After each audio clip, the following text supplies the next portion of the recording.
Sa pandaigdigang pandemic na nangyari sa atin ngayon, isa ang sigaw at kailangan ng mundo. Ito ay ang vaccine. Ngunit isang bagay ang hindi nakikita ng mundo.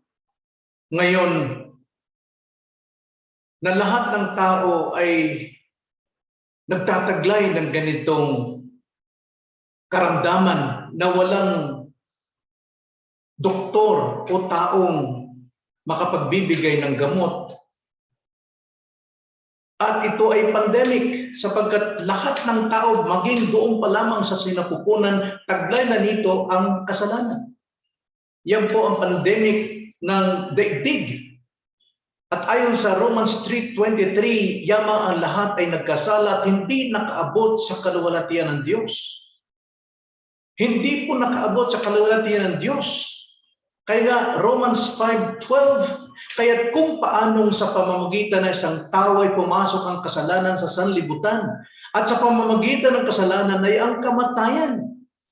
Kaya dumating sa lahat ng mga tao ang kamatayan sapagkat ang lahat ay nagkasala. Nandyan po sa virus ng sin. COVID-19. So ano po ang kailangan ng mundo? Ano pong kailangan ng lahat ng tao ngayon upang maligtas ang kaluluwa? Ang ating vaccine ng ating buhay spiritual, walang iba kundi ang biyaya ng Diyos. Biyaya ng Diyos. Nais ko kayong hamuning buksan natin ang ating mga Biblia sa Romans chapter 5 verse 20 to Romans chapter 6 verse 2. Ganito po ang pagkakasabi. Romans chapter 5 verse 20 hanggang Romans 6 verse 2. Ganito po ang pagkakasabi. Subalit dumating ang kautusan na nagbubunga ng pagdami ng pagsuway. Ngunit kung saan marami ang kasalanan, ay lalong dumarami ang biyaya. Upang kung paanong ang kasalanan ay naghari sa kamatayan, ay gayon din naman ang biyaya ay makapaghari sa pamamagitan ng pagiging matuwid tungo sa buhay na walang hanggan sa pamamagitan ni Jesucristo na Panginoon natin. Chapter 6 verse 1, ano nga ang ating sasabihin? Magpapatuloy ba tayo sa pagkakasala upang ang biyaya ay sumagana? Huwag nawang mangyari. Tayong mga namatay na sa pagkakasala, paano nga tayong mabubuhay pa roon? Ito ang salita ng Diyos na isa pong biyaya ng Diyos na pinamagatan ko pong kahangahangang biyaya ng Diyos. Amazing grace of God. Tayo po'y manalangin. O dakilang Diyos, salamat po sa iyo pong kahangahangang biyaya na marami po kayong naligtas mula po sa pandemic ng kasalanan. At ngayon ay libo-libo, milyon-milyon ang mga taong nasa iyong kaharian sa langit na ngayon nagdiriwang sa bawat isang taong nagsisisi na nung balik sa inyo na makatanggap ng vaccine ng grace ninyo, Panginoon. Ay sana nga po makatanggap ang mga makasalanan ng vaccine of the grace of God, the amazing grace of God. Tulungan niyo kami, Panginoon, sa mga nakikinig ngayon na maunawaan namin kung gaano po kalaga ang biyaya ng Diyos sa gitna po ng aming pandemic COVID-19 sin. Ito aming dalangin sa pangalan ng Panginoong Hesus. Amen. So sa ating pong nabasang banal na kasulatan, iisa po ang ating kailangan ngayon. Walang iba po ang biyaya ng Diyos, ang kahangahangang biyaya ng Diyos. Now, biyaya ng Diyos ay inihayag sa atin ng banal na kasulatan. At ito ay pinakilala sa mundo. May 2,000 taon na ang nakakaraan at lumilipas. Ang biyaya ng Diyos ay kumatagpo sa problema ng kasalanan noon at ngayon ay Kanya pa rin itong tatagpuin. Kaya ngayon, ito'y kailangang makita ng mundo at ating maunawaan ngayon sa ating sarili, sa ating pong pakikinig at panonood sa gospel na ito, preaching na ito, na ating makilala ang dalawang dakilang katotohanan tungkol sa biyaya ng Diyos.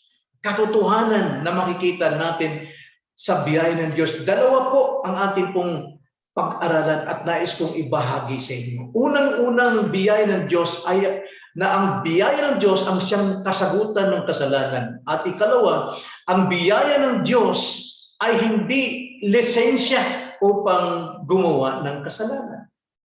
Unahin natin ang unang-unang dakilang katotohanan dapat nating maunawaan tungkol sa biyaya ng Diyos. Ang biyaya ng Diyos ay kasagutan sa kasalanan. Basahin natin Romans 5 verse 20 to 21. Ganito ang pagkakasabi. Subalit dumating ang kautusan na nagbunga ng pagdami ng pagsuway. Ibig sabihin, yung kautusan, yung law, yung po ang naglalantad ng kaalaman natin ng kasalanan. Kaya habang tayo po'y nakakaalam ng ating kasalanan mula sa kautusan, dumadami po ang ating pagsuway sapagkat hindi po natin natutupad ang kautusan ng Diyos. Babasahin ko po muli, verse 20. Subalit dumating ang kautusan na nagbunga ng pagdami ng pagsuway.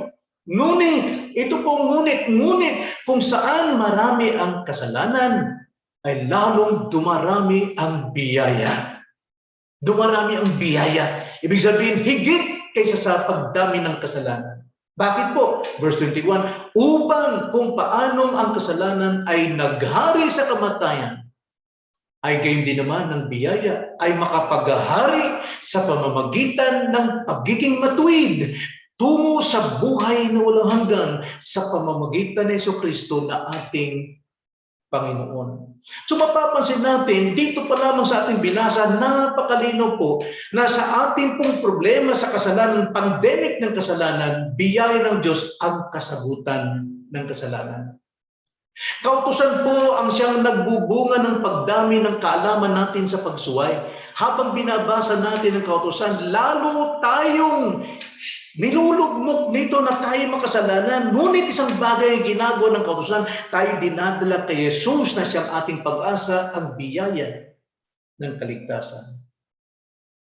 Pero ang sabi rito, pero kung saan dumarami ang kasalanan, ay lalong dumarami ang biyaya.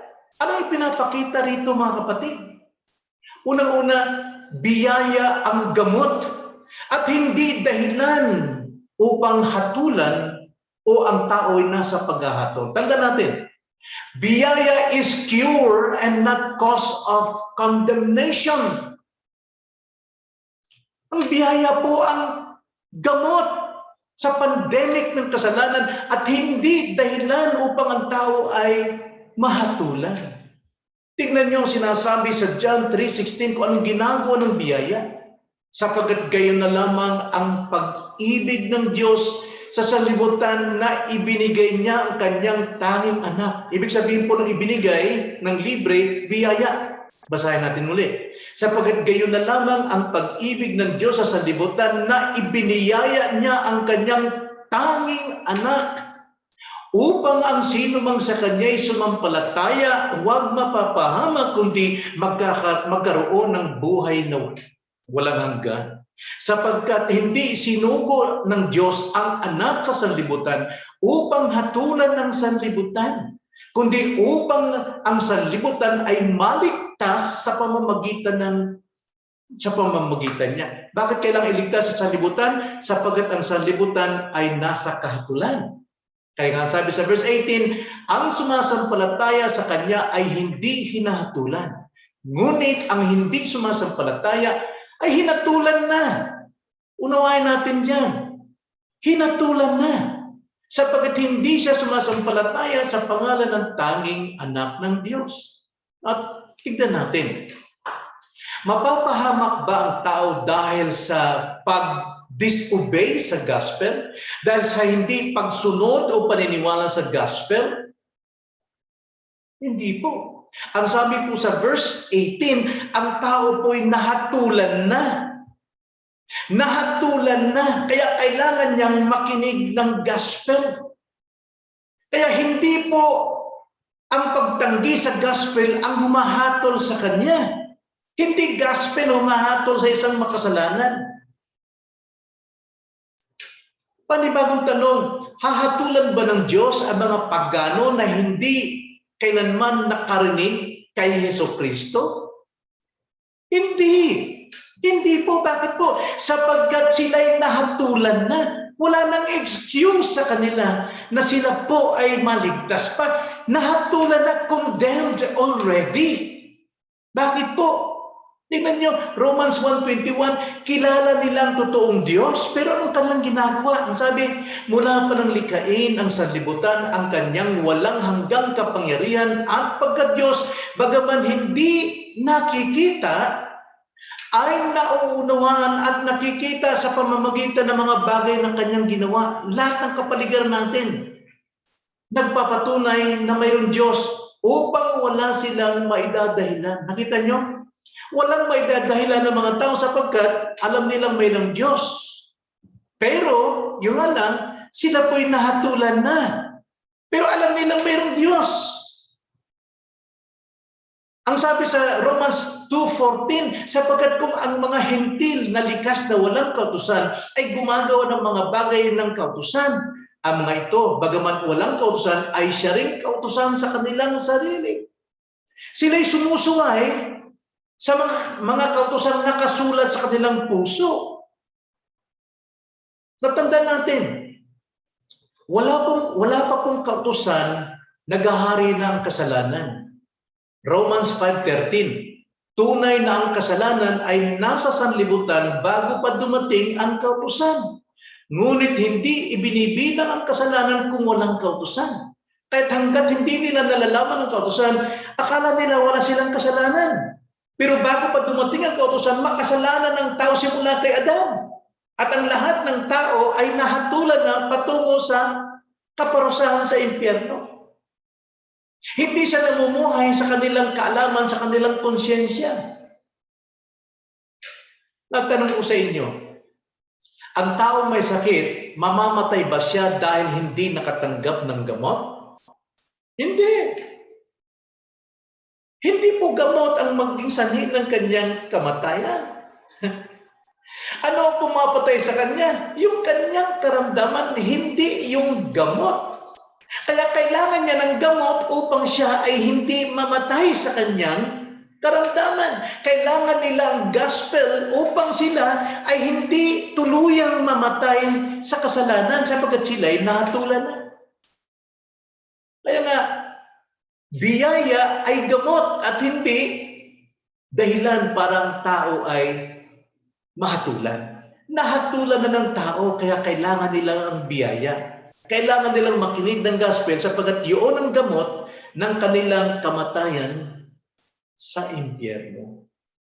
Kaya nga, dapat din nating malaman na kapag tinanggap ng tao ang biyaya po ay may kaakibat na katungkulan. Nasa biyaya ka na eh. Pero hindi na nga hulugan, okay ka na, ligtas ka na. Natignan natin ang sinasabi sa Titus chapter 2 kung ano po ang layunin ng biyaya ng Diyos na tinanggap ng tao. Kaya hindi na siya mapunta sa impyerno. Ganito ang sabi sa Titus chapter 2 verse 11 to 12. Sapagkat nagpakita ang biyaya ng Diyos na nagdadala ng kaligtasan sa lahat ng tao. Praise God. Pero sabi, verse 12, pero sabi dyan, na nagtuturo sa atin matapos nating itakwil ang kasamaan at ng mga kamunduhang pagnanasa ay dapat tayong mamuhay ng may katinuan, matuwid at banal sa kasalukuyang panahon. Nakita nyo? Dahil po sa biyaya, tayo po ay napigil sa kahatulan. No? Kahatulan ng kasamaan. Pero ngayong natigil na tayo doon sa kahatulan ng kamatayan sa kahatulan, mayroon po tayong katungkulang mamuhay ng may katinuan, matuwid, at banal sa kasalukuyang panahon. Habang nabubuhay tayo bilang ligtas, bilang Kristiyano, ang biyaya ng Diyos ay nagtuturo sa ating mamuhay ng may katinuan, ng may katwiran, at may kabanalan sa kasalukuyang panahon. Kaya nga, ang biyaya po ng Diyos ay may utos sa atin. Saan? Sa pagkakasala? Hindi. May utos sa ating mamuhay sa katinuan, sa katwiran, sa kabanalan, sa kasalukuyang buhay natin. Kaya nga, makikita natin diyan sa verse 11 and 12 sa Titus chapter 2, ang biyaya ng Diyos ay hindi nagpapalaya sa atin mula sa pagsunod sa batas ng pananampalataya. Tayo po'y nasa kautusan ng pananampalataya. Hindi kautusan para tayo maligtas, kundi tayo ligtas na at dapat mamuhay tayo sa kautusan ng pananampalataya. Kautusan ni Kristo. Anong tinutupad natin? Ngayon bilang Kristiyano, ang tinutupad natin ay ang kautusan ng pananampalataya. Hindi po yung kautusan ng kasalanan na naglalantad sa atin ng ating kawalang pag-asa. Kaya nga, kung tayo man ay tumutupad ngayon dahil sa ating pagsunod sa law of faith, law of grace, wala po tayong may pagmamalaki na nakakagawa tayo ng kabutihan. Romans chapter 3 verse 27. Kaya nasaan ang pagmamalaki? Ito'y hindi kasama sa pamamagitan ng anong kautusan? Ng mga gawa? Hindi po. Kundi sa pamamagitan ng kautusan ng pananampalataya. Yun yung kautusan ni Kristo. Namumuhay tayo sa kautusan ni Kristo. Hindi pa rin tayo malaya sa katwiran. No? Sa kautusan ng pananampalataya. Ang kautusan ng Espiritu ang siya nagpapalaya sa atin ngayon. Romans 8:2. Sapagkat ang kautusan ng Espiritu ng buhay na kay Kristo Jesus ay nagpapalaya sa atin mula sa kautusan ng kasalanan at ng kamatayan. Sapagkat mayroon tayong indwelling sin. At yung indwelling sin na yan ang siya nag-uutos sa atin na gawin ng isang bagay na salingat sa kautusan ng banal na Espiritu. At ang Espiritu ngayon ang tumutulong sa atin upang patayin ang ating relasyon diyan sa kasalanan, yung ating remaining sin. Ganito sabi sa 1 Corinthians 9:21. Sabi ni Pablo, sa mga nasa labas ng kautusan, no? Sa labas ng kautusan ng pananampalataya o ng Kristiyano, si Pablo ay nakihalubilo doon sa mga taong nasa kautusan ng kautusan. Ang sabi ni Pablo, sa mga nasa labas ng kautusan o sa labas ng kautusan ng ligtas, ako, sabi ni Pablo, ay naging tulad sa walang kautusan. Anong layunin? Kung ating babasahin dyan, upang sila'y maakay sa kaligtasan.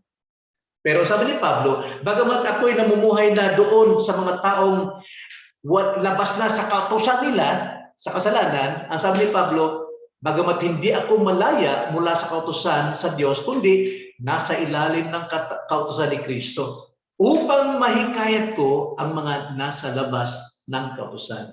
Kaya nga, hindi tayo sasang-ayon sa kanilang payo, sa kanilang lakad, sa kanilang ugali, sapagkat sila'y namumuhay sa kautusan ng kasalanan. Pero namumuhay tayo sa kautusan ng biyaya upang maakay natin sila. Ang kautusan ng Espiritu ang nagpapalay sa atin upang makapag-akay ng mga taong nasa kautusan ng kasalanan. Grace po, ang biyaya po, hindi po nagpalaya sa atin para maging masumurin sa Diyos. Tulad ni Noah, Noah found grace in the Lord. Siya kinatagpo, naligtas siya. Pero hindi nangangahulugang wala siya gagawin. Siya po ay obedient. Sumunod po siya sa biyaya sa utos ng Panginoon. Genesis chapter 6 verse 8, ganito sabi, subalit si Noah ay nakatagpo ng biyaya sa paningin ng Diyos. Ibig sabihin, okay na siya. Hindi po. Ang sabi po sa verse 22, kung ating pong babasahin ang verse 22, sa Genesis chapter 6, ganito po ang pagkakasabi. Ano sabi sa verse 22?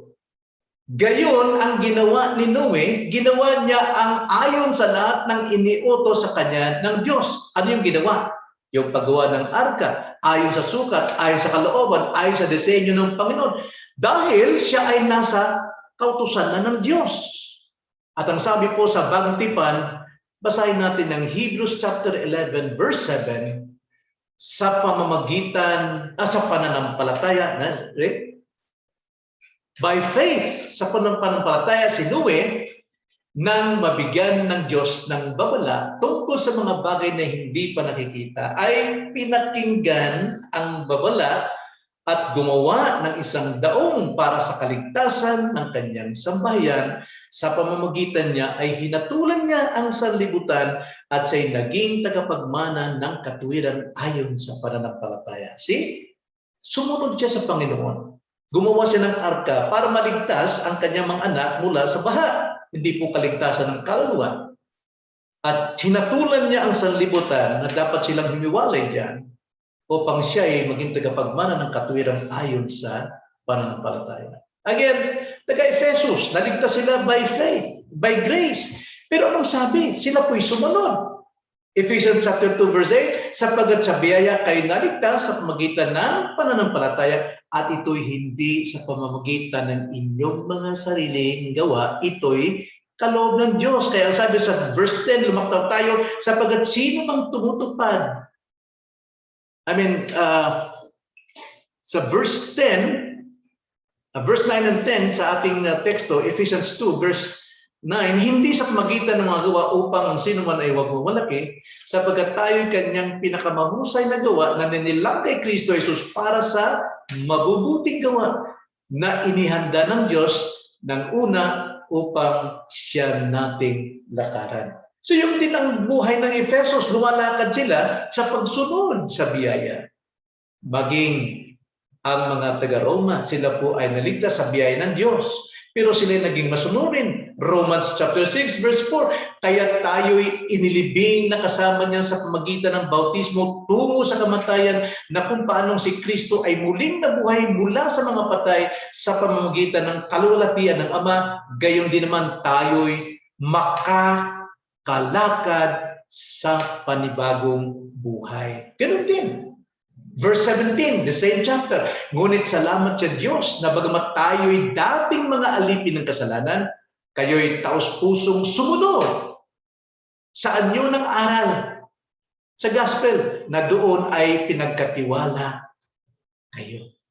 Very obedient po ang mga Kristiyano sa Roma.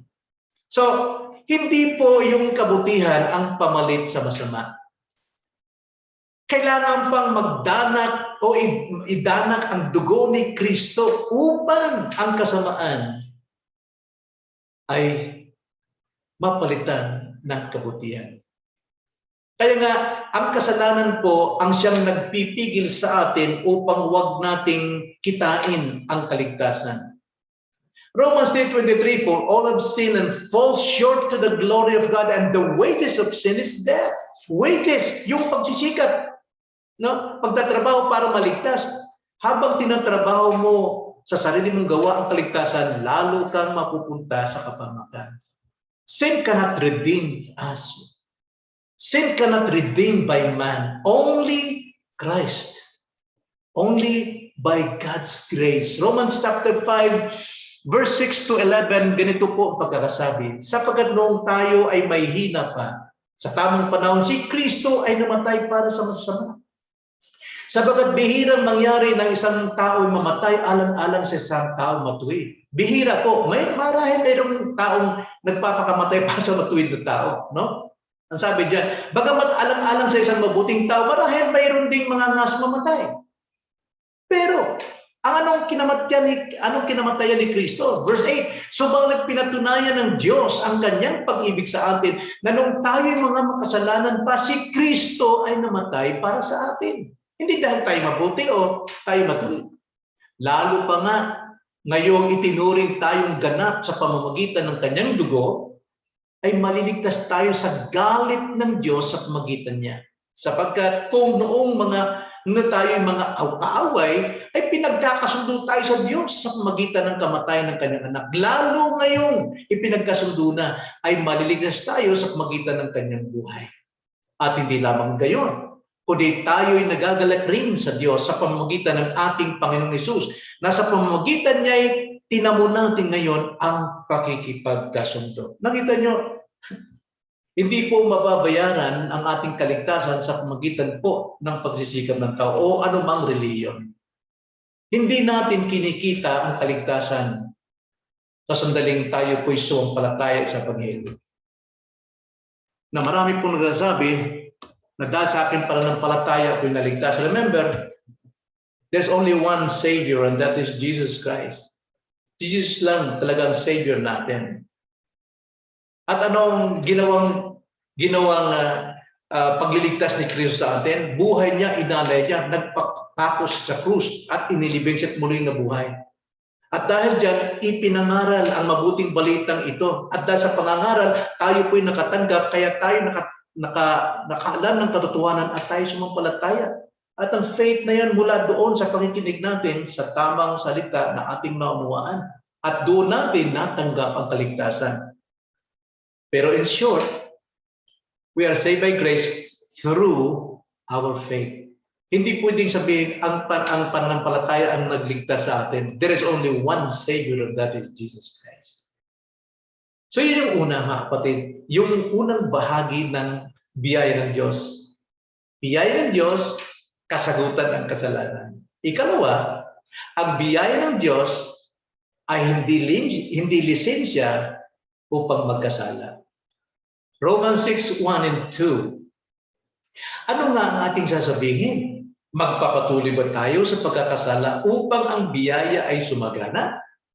Huwag nawang mangyari. Tayo mga namatay na sa pagkakasala, paano nga tayo mabubuhay pa roon? Tingnan natin, ano yung ibig sabihin namatay na sa pagkakasala? Kaya dito sinasabi, magpapatuloy ba tayo sa pagkakasala para sumagana ang biyaya sa atin? Habang naging makasalanan ka, ay lalo kang biniyaya ng Panginoon. Hindi po ganun ang ibig sabihin. Ang ibig sabihin ng nagtatanong dito, actually, implied assumption ni Paul na katanungan ng mga tao. Kung tayo naligtas sa biyaya, pwede na tayo magkasala. Hindi po. Tayo'y patay. Patay na sa pagkakasala. Ano po yung sabihin ng patay na sa pagkakasala? Ibig sabihin po ng patay is separate. Tayo po ay dating kabiyak ng kasalanan. Ang sabi, ang pinagsama hindi pwedeng pag-iwalay. Tayo po ay magkabiyak ng kasalanan. At ang kasalanan ito, nagkukontrol sa atin, alipin tayo. Pero nung tayo po ay naligtas sa biyaya ng Diyos, ito ay sa pamagitan ng kamatayan ni Kristo na ating sinampalatayanan, nabiyak po tayo doon, nahiwalay na tayo. Example niyan ay sa Romans chapter 7 verse 1 and 2. Ating basahan po ang Romans chapter 7 verse 1 and 2 tungkol sa pag-aasawa. Ganito po ang sabi. O hindi ba ninyo nalalaman, mga kapatid, open parenthesis, sapagkat ako'y nagsasalita sa mga nakakaalam ng kautusan, close parenthesis, na ang kautusan ay umiira lamang sa tao habang siya'y nabubuhay pa. Pagka ang tao daw ay buhay pa, siya po ay asawa ng kautusan. Tulad ng pag-asawa ng lalaki at babae. Verse 2, sapagkat ang asawang babae ay itinali ng kautusan sa asawang lalaki. Right? Habang ito ay nabubuhay. Ngunit kung mamatay ang asawang lalaki, siya ay nakalagan na sa kautusan ng asawang lalaki. Sa madaling salita, tayo po ay kabiyak ng kasalanan, pero nung tayo po ay niligtas ni Kristo, patay na tayo. No? Wala na tayong relasyon sa kasalanan. Malaya na tayo. So, ang Kristiyano po ay kusang gumagawa ng kasalanan. Ito po ay isang insulto sa Diyos at kay Kristo. Sapagkat dati kang kakabit doon sa kautusan o kasalanan at ikay pinalaya ni Kristo at ikay nagpapatuloy gumawa ng kasalanan, ibig sabihin, ininsulto mo yung pagliligtas ni Kristo sa iyo.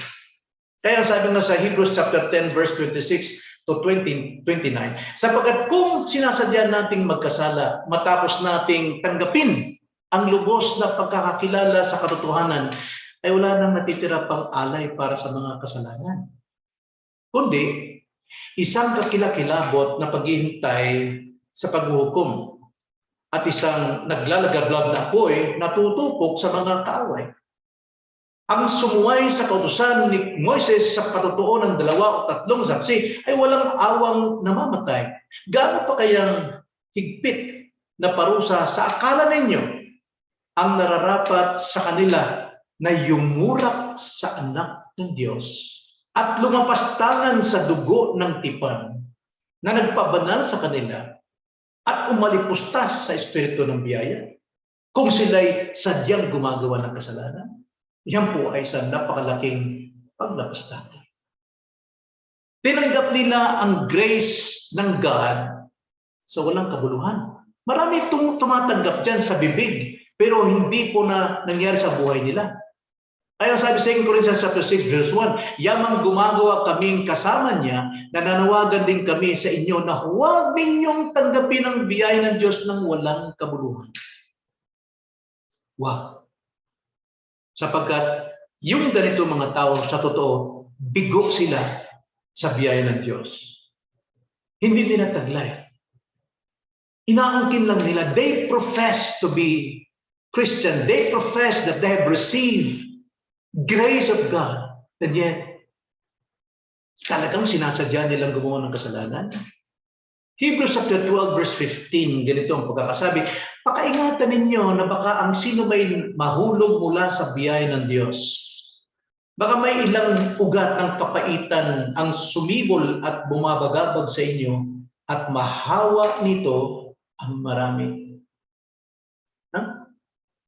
Malaya ka na sa kasalanan pero naghambin ka, sa Bisaya pa, nagtatago ka ng kapaitan sa puso mo sa iyong kapwa. Mahahawa ang marami niyan. Galatians chapter 5 verse 4, kayo hiwalay kay Kristo. Kayo mga nagdanais ariing ganap sa pamagitan ng kautusan. Nahulog kayo mula sa Diyos. Nahihiwalay kay Kristo. Na ngayon gusto niyo maging matuwid sa pamagitan ng kautusan ng kasalanan. Tayo po'y nasa kautusan ng pananampalataya. Doon tayo dapat sumunod. Anong kautusan ng pananampalataya? Pagiging matuwid, pagiging banal. So, Kristiyano ay dapat umiwas sa tuwirang paggawa ng kasalanan. Sinasadya. Paano tayo makakatagpo ng biyaya kapag tayo po Kristiyano ay nagkasala? Repentance. Only repentance. Repentance po is grace of God. Gift of God doon sa mga tao o mga anak ng Diyos na nagkakasala. Tatanggapin niya muli ang biyaya. Hindi na sabi sa 1 John 1:7, ngunit kung tayo'y lumalakad sa liwanag, na tulad niya na nasa liwanag, may pakikisama tayo sa isa't isa at ang dugo ni Jesus na kanyang anak ang lumilinis sa atin sa lahat ng kasalanan. May kasalanan talagang nagagawa, pero kung tayo laging nagre-repent, lumalakad tayo sa liwanag, tulad ng sa Diyos. Tayo nililinis ng ating kasalanan. Sapagkat ang sabi sa 1 John 2:1, mga munti kong anak, ang mga bagay na ito'y sinusulat ko sa inyo upang kayo huwag magkasala. Meaning to say, huwag kayong magpatuloy sa pagkakasala. Ngunit kung ang sino man ay magkasala, tayo ay may tagapagtanggol sa harap ng Ama. Sino? Si Jesucristo na siyang matuwid. Siya yung mamamagitan, magtatanggol sa atin. So muli pa tayo nakakatanggap ng biyaya kapag tayo po'y nagsisisi sa ating kasalanan. Repent. Ngunit kung patuloy tayong gumagawa ng sadyaang kasalanan, ano pa ang maaaring may handog dyan? Tapos na si Kristo na napako sa krus. Minsan lang tayo iniligtas. So ang Kristiyano po ay hindi excuse. Saan? Hindi excuse ang Kristiyano sa mga mahigpit na pagsunod sa utos ng biyaya, sa utos ng pananampalataya. Ang sabi sabi nga sa Lucas 17 verse 10, gayon din naman kayo kapag nagawa ninyo ang lahat ng mga bagay na iniutos sa inyo, inyong sabihin, kami mga aliping walang kabuluhan, ginawa lamang namin ang aming katungkulan. Gumawa tayo na hindi tayo naghahanap ng anumang gantimpala o papuri sa atin, tungkulin nating sumunod ng mahigpit sa mga pinag-uutos ng kautusan ng biyaya. Hindi para magmalaki. Ito'y tungkulin lamang natin. Sapagkat ito ang tanda na tayo'y umiibig sa Diyos kung sinusunod natin ang kautusan ng Diyos sa katwiran. 1 John chapter 5 verse 2 to 3. Dito'y ating nakikilala na iniibig natin ang mga anak ng Diyos kapag iniibig natin ang Diyos at tinutupad natin ang kanyang mga utos. Tinutupad natin ang kanyang mga utos. Sapagkat ito ang pag-ibig sa Diyos na ating tutuparin ng ang kanyang mga utos at ang kanyang mga utos ay hindi pabigat. Sapagkat utos ito ng biyaya, hindi po utos ng kasalanan. Utos ng biyaya. Tayo po ay nasa kautusan ng biyaya. At ang isang Kristiyano namumuhay sa biyaya. At ang biyaya ang siyang kasagutan ng anumang kasalanan. At ang biyaya ng Diyos hindi po lisensya upang gumawa ng kasalanan. So, ano pong aral natin dito? Unang-una, ang pagtanggi sa Ebanghelyo, ang pagtanggi natin, pakikinig, pagsasagawa sa Ebanghelyo ay isang pagtanggi sa biyaya ng Diyos. Pagtanggi sa biyaya ng Diyos. Galatians chapter 1 verse 6, ako'y namamangha na napakabilis ninyong iniwan siya na tumawag sa inyo sa biyaya ni Kristo at bumabaling kayo sa ibang Ebanghelyo. Marami pong nagtuturo ng ibang pamaraan ng interpretasyon ng Ebanghelyo. There's only one gospel. Pero marami po ang nagtutwist ng gospel. Huwag kayong sumunod dyan. Sapagkat tayo'y niligtas sa biyaya ni Kristo, huwag na tayong makinig sa ibang biyaya ng karagdagan ng iyong kaligtasan. Ang pagtanggi sa biyaya ay ang pananatili sa katulan ng kasalanan. Nakita niyo sa John 3:18, John 3:36, ganito ang sabi, ang sumasampalataya sa Kanya ay hindi hinatulan. Ngunit, ang hindi sumasampalataya, hinatulan na. Nasa paghahatol na. Ang solusyon ay tanggapin ang biyaya. Sapagkat hindi siya sumasampalataya sa pangalan ng tanging anak ng Diyos. John 3:36, ang sumasampalataya sa anak ay may buhay na walang hanggan. Ngunit, ang hindi sumusunod, nakita niyo? Yun ang katanggap ng biyaya, ibig sabihin talagang susunod sa utos ng biyaya. Ang hindi sumusunod sa anak ay hindi makakakita ng buhay, kundi ang puot ng Diyos ay mananatili sa Kanya. Habang nabubuhay pa tayo, ikaw kaibigan na ngayon ay bisita sa pagkinig, maring ngayon ka lang nakaunawa nito.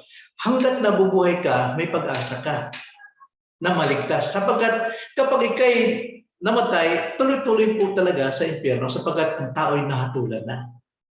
Hindi po yung gospel ang siya magpapahamak sa iyo kung tatanggihan mo. Hindi. Hinatulan ka na. Kaya sayang na hanggat buhay ka pa, tinatanggihan mo pa rin ang Ebanghelyo. Makakasama ka sa mga taong hindi nakakilala sa Diyos at hindi nakakilala sa Ebanghelyo. Kaya ngayon pa lang, tanggapin mo na si Kristo. Amen?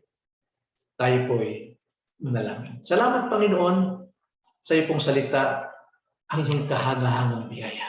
Itong kailangan naming vaccine sa lahat po ng klase ng kasalanan sa mundong ito, sa lahat ng klase ng tao, sa lahat ng tao na sasampalataya sa inyo, sasampalataya sa iyong Ebanghelyo. Ito ang iyong kapangyarihan upang maligtas ang isang makasalanan at makapamuhay na sumusunod sa biyaya. Maraming salamat po. Ito aming dalangin sa pangalan ng Panginoon Hesus. Amen.